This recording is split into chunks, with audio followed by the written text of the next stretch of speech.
Assalamualaikum warahmatullahi wabarakatuh. Bismillah, alhamdulillah, salatu wassalamu ala rasulillah Sayyidina wa maulana Muhammad ibn Abdillah wa ala alihi wa sahabatihi wa mawalahu wa la hawla wa la quwata illa billah.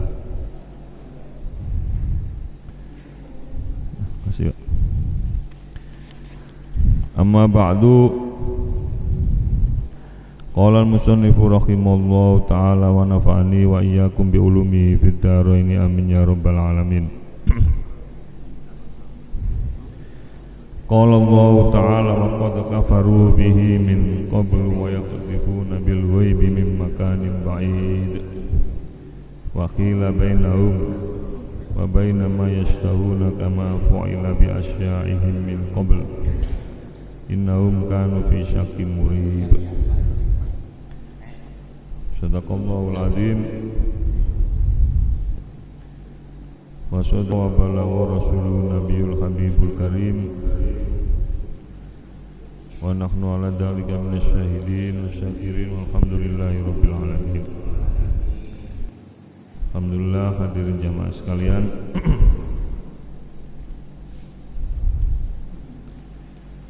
kita masih dipertemukan Allah Subhanahu wa taala.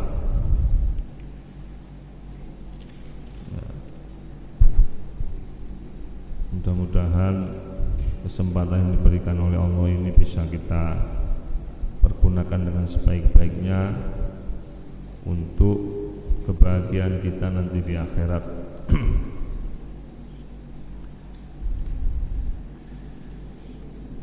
Pada akhir ayat surat Saba kemarin, setelah Allah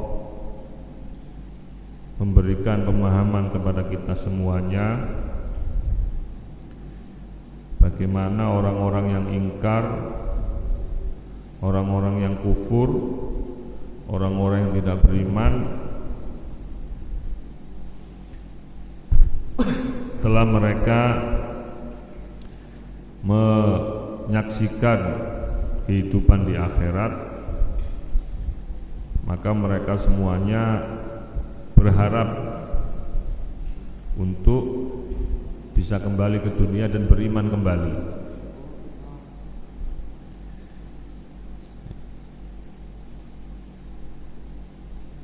Padahal waqad kafaru bihi min qablu wa yaqdhifuna bil ghaibi min makanin ba'id.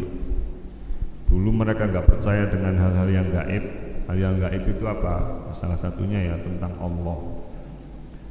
Salah satunya tentang surga, tentang neraka. Ini gaib semua. Kita belum ada yang pernah mengalami. Tentang para nabi, tentang kitab-kitab Allah sebelumnya, termasuk Al-Quran. Makanya ketika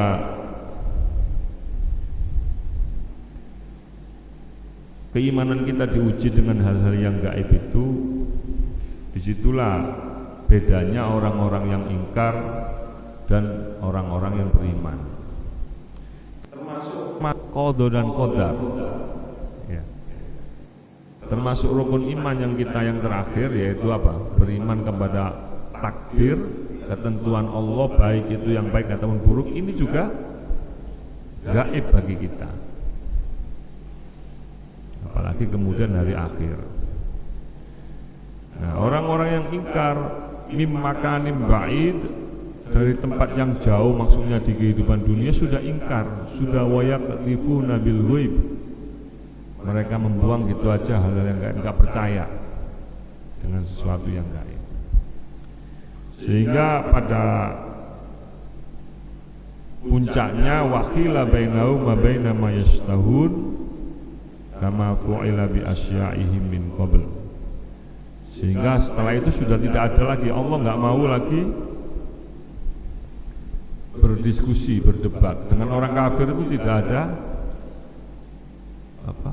Tidak usah dihisap lagi. Jadi orang yang kafir itu tidak dihisap lagi, langsung udah bablas. Nah, yang dihisap itu adalah orang yang beriman tapi masih berbuat dosa. Kalau bahasa Arabnya al-mujrimun, orang-orang yang berbuat jahat. Itu yang dihisab. Makanya di dalam surat Al-Qari'ah gimana itu? Yang mau yakunu mahfuz fa amman khaffat mawazinu fa huwa fi aisatir, sehingga nanti ditimbang gitu aja.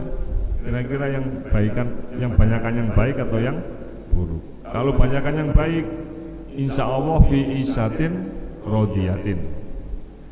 Insya Allah kita akan berada dalam kehidupan yang menyenangkan, yang kita senang pasti. Gitu. Tapi wa amman kebalik ya. Amman saqulat mawazinu fa huwa fi isatin radiyah. Wa amman khaffat mawazinu fa ummu. Tapi kalau ternyata keburukannya lebih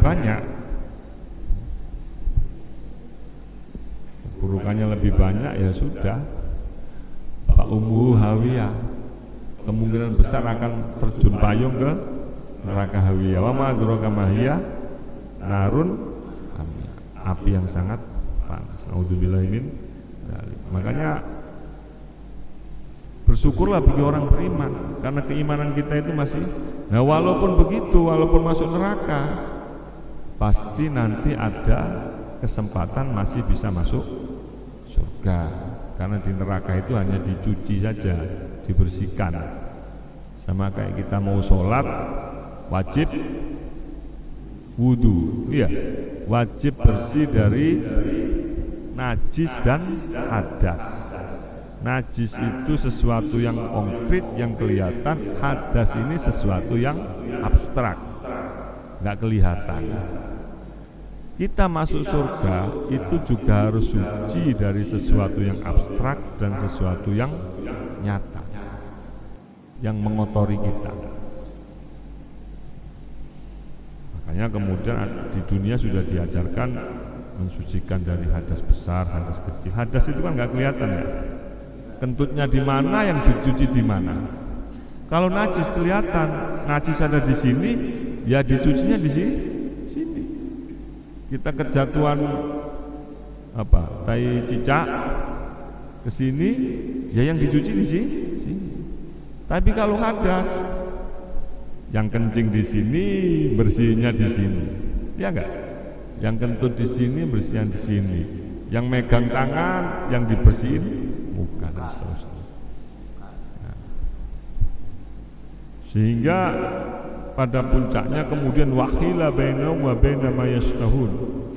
Orang-orang kafirin kemudian sudah dipisahkan. Keinginan mereka untuk masuk surga itu sudah tidak ada.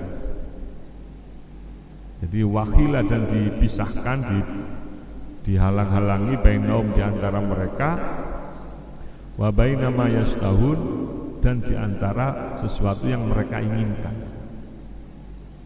Sudah enggak ada kesempatan lagi, kama fu'ila bi asyaihi min qabl, sama seperti kelompok-kelompok mereka, golongan-golongan seperti mereka yang sebelumnya juga berbuat seperti itu. Enggak ada kesempatan bagi orang beriman untuk melakukan kebaikan. Sehingga innahum kanu fi syakkin murib. Jadi seakan-akan mereka itu di dunia keraguannya itu berlebihan terhadap hal-hal yang gaib tadi itu. Jadi sebagaimana mereka menutup diri dari kebenaran yang bersifat gaib. Gaib itu apa? Gaib itu sesuatu yang tidak ada di depan kita. Makanya kebalikan dari gaib itu apa? Hadir. Ya, bahasa Arab kan.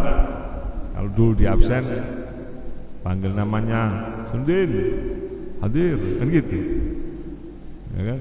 Terus bulan, goib. Jadi hadir itu apa yang di depan kita, goib itu apa yang tidak ada di depan. Ya. Nah, Allah itu tidak ada di depan kita, tapi ada di sekitar kita yang tidak kita ketahui, namanya gaib. Tidak kelihatan oleh mata kita tapi bisa kita rasa, keberadaannya bisa kita rasakan. Kalau yang nggak hadir di sekolah itu mati, apa tetap dibilang gaib atau meninggal dunia? Nah, kan tetap dibilang meninggal dunia, nggak mungkin gaib, Pak. Kenapa gaibnya? Meninggal dunia kan? Nah, jadi orang-orang yang ingkar itu sudah diberi kesempatan oleh Allah di dunia ini untuk meyakini hal-hal yang gaib. Agama-agama yang mendekati kepercayaan terhadap hal-hal yang gaib itu agama-agama yang kemudian dibenarkan, ya, diluruskan oleh Rasulullah SAW dengan Allah memberikan wahyu kepada Rasulullah berupa Al-Qur'an. Agama Nasrani itu gaib semua. Kepercayaan itu kepercayaan terhadap hal yang gaib. Makanya agama Nasrani lebih dekat dengan kita dalam konteks ketuhanan. Kesalahan mereka hanya ketika menganggap selain Allah itu ada Tuhan. Yahudi itu lebih dekat dengan kita dibandingkan dengan agama-agama yang lain yang baru muncul setelah keberadaan agama-agama Samawi itu. Kenapa? Karena mereka juga kitabnya sama dari Allah Subhanahu wa Ta'ala. Ada 4 kitab yang wajib kita percayai. Kitab apa aja? Taurat, Zabur, Injil, Al-Qur'an.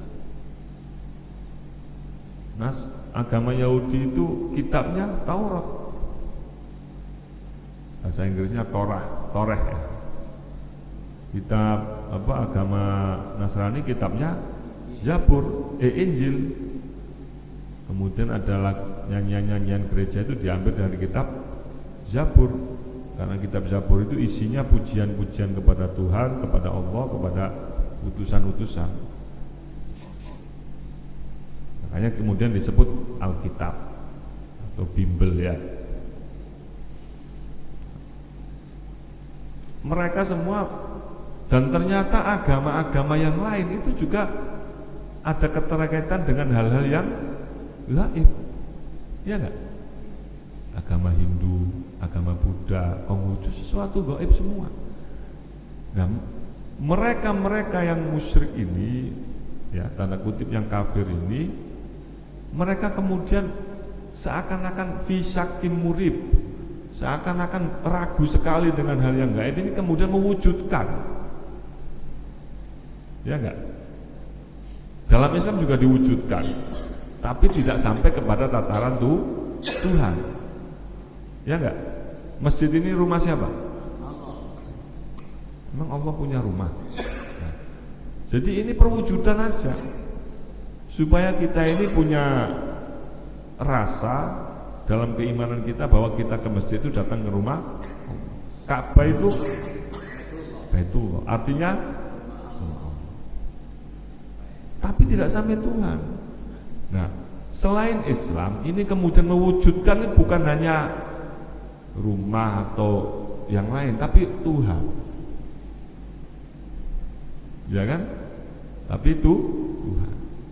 Makanya agama yang paling tauhid setelah Islam itu Yahudi. Yahudi sampai sekarang tidak tidak menuhankan selain Allah. Tuhannya Yahudi itu siapa? Allah. Cuma mereka ini selalu berbuat kejahatan. Apakah semua orang Yahudi berbuat jahat? Tidak. Tapi mayoritas mereka sampai kemudian kitabnya sendiri dijadikan rujukan untuk berbuat jahat. Di dekat mana? Di Yerusalem itu ada namanya tembok ratapan. Mereka kalau ingin ibadah menghadap Tuhan ke tembok itu. Sama enggak kalau kita pengen ibadah menghadap ke Ka'bah? Sama. Iya kan? Yang penting itu tidak mewujudkan itu semuanya bahwa ada Tuhan selain Allah.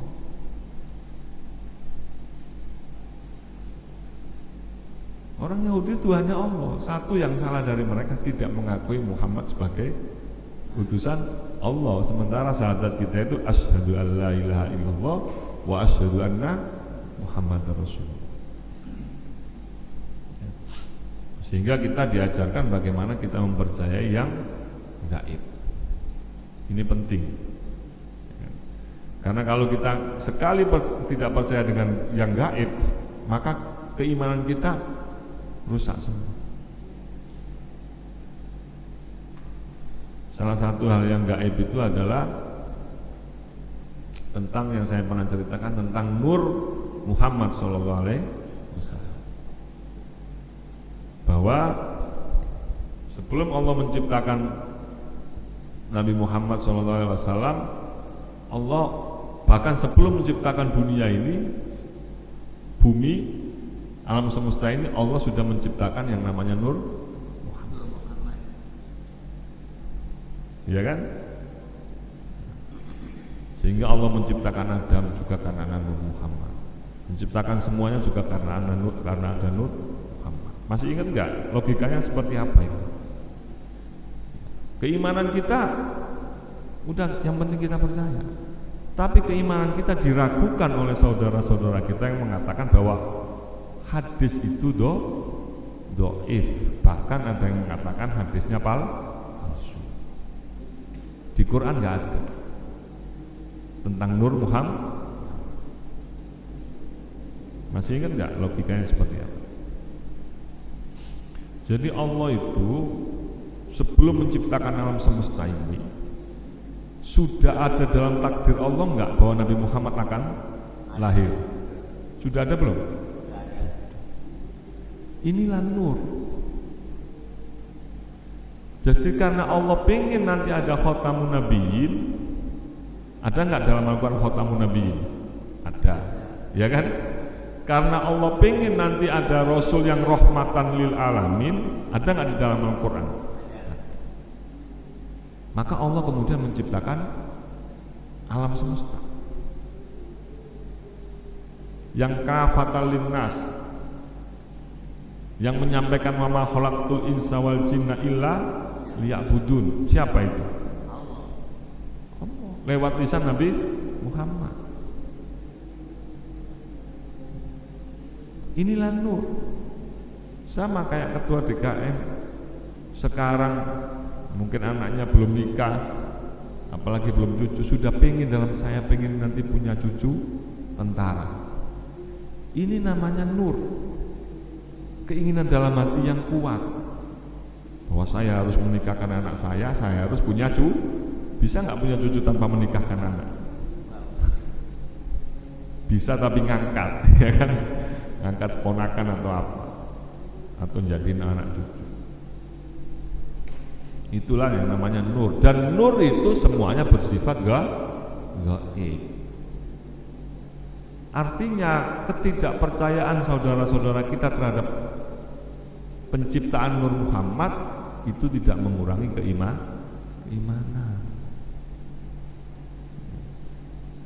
Sama-sama tetap beriman.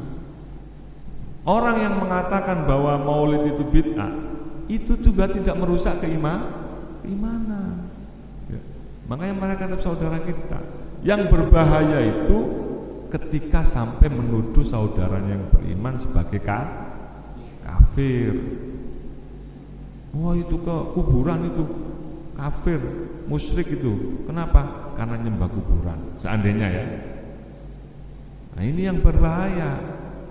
Kenapa? Karena ada sabda Rasulullah SAW bahwa siapa yang mengatakan kepada saudaranya itu kafir, maka kekufurannya akan kembali kepada dirinya sendiri. Ya, jadi surat Sabah ini kemudian diakhiri dengan keyakinan kita, keimanan kita terhadap hal-hal yang gaib. Hal-hal yang gaib, tapi wajib kita iman. Hal-hal yang gaib ini namanya, bahasa kita sekarang namanya takhayul, sesuatu yang nggak ada di depan kita. Tapi wajib kita percaya percayai. Kenapa? Karena itu disampaikan oleh Al-Qur'an. Karena itu diceritakan oleh Nabi Muhammad SAW. Itu ya, paham ya? Tentang gaib ini penting karena gaib ini. Karena kita ini sekarang banyak diragukan ya, dibuat ragu oleh sesuatu yang nyata. Bertubi-tubi itu, entah itu dalam kehidupan di keluarga kita, dalam diri kita ya, entah itu di kehidupan dengan lingkungan kita, entah itu dalam kehidupan di masyarakat kita. Dan saya pernah sampaikan, sampai sekarang itu ada orang yang belum bisa menerima bahwa presidennya Jokowi. Kenapa? Awalnya karena nggak mau yang dipilih kalah. Sementara itu keterkaitan dengan keimanan sangat tinggi. Kenapa? Karena Allah sudah mentakdirkan. Iman kepada takdir sesuatu yang gaib yang sudah ditentukan oleh Allah, baik itu baik untuk kita ataupun buruk untuk kita, harus kita terima. Ya enggak? Salah satunya itu baru pemilu, belum pilkada, belum pilihan lurah. Sampai satu keluarga berantem hanya karena pilihan lurah. Ada enggak? Banyak. Ya kan? Itu kan dampaknya di situ. Keimanan terhadap qadar dan qadar, ketentuan takdir Allah itu penting. Oleh karenanya sekarang kita memasuki surat Fatir, dan dalam surat Fatir Allah memulai ayatnya dengan Alhamdulillah, dengan kalimat memuji kepada Allah. Alhamdulillah. Dimulai dengan Bismillahirrahmanirrahim. Saya sedikit mengulas. Bismillahirrahmanirrahim ini dalam pandangan Imam Syafi'i adalah ayat pertama dari semua surat Al-Quran ya. Ayat pertama dari semua surat Al-Quran termasuk Al-Fatihah. Itu Imam Syafi'i. Walaupun di mushaf yang ayat pertama baru cuma Al-Fatihah, ya enggak? Kalau menurut Imam Malik, Bismillah itu tidak ayat pertama dari semua surat termasuk Al-Fatihah. Ya kan? Kecuali di surat An-Naml ada Bismillahirrahmanirrahim, itu beda. Kalau menurut Imam Abu Hanifah, Bismillahirrahmanirrahim ini adalah satu ayat sendiri yang diturunkan oleh Allah untuk memulai setiap memulai membaca surat, yang mengawali surat membaca surat.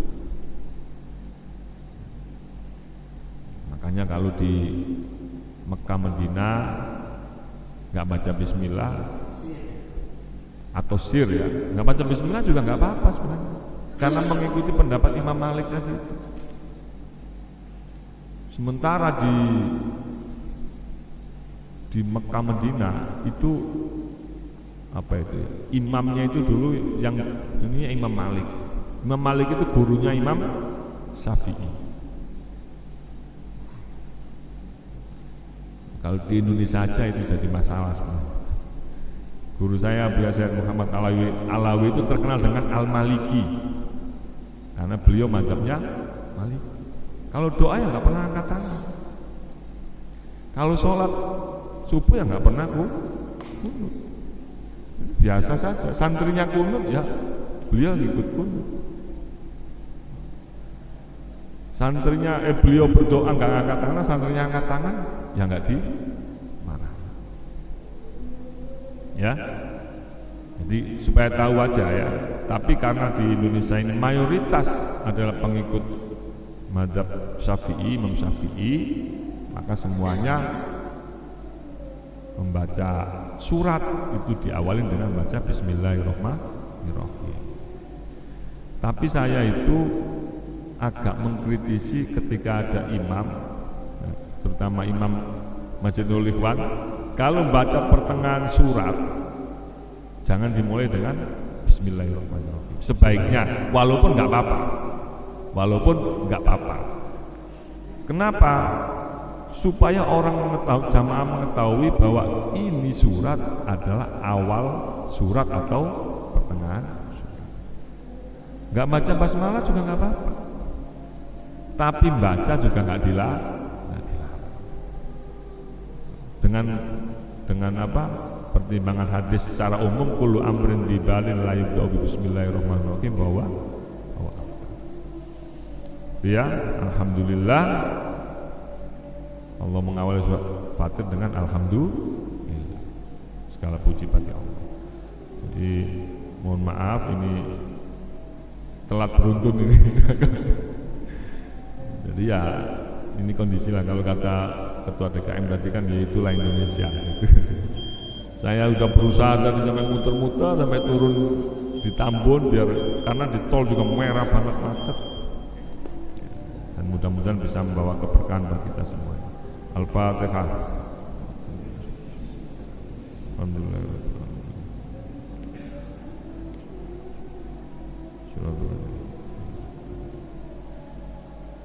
Akhirul kalam, subhanakallahumma bihamdika, asyhadu an la ilaha illa anta, astaghfiruka wa atubu ilaik. Wallahul muwaffiq ila aqwamit thoriq. Wassalamualaikum warahmatullahi wabarakatuh.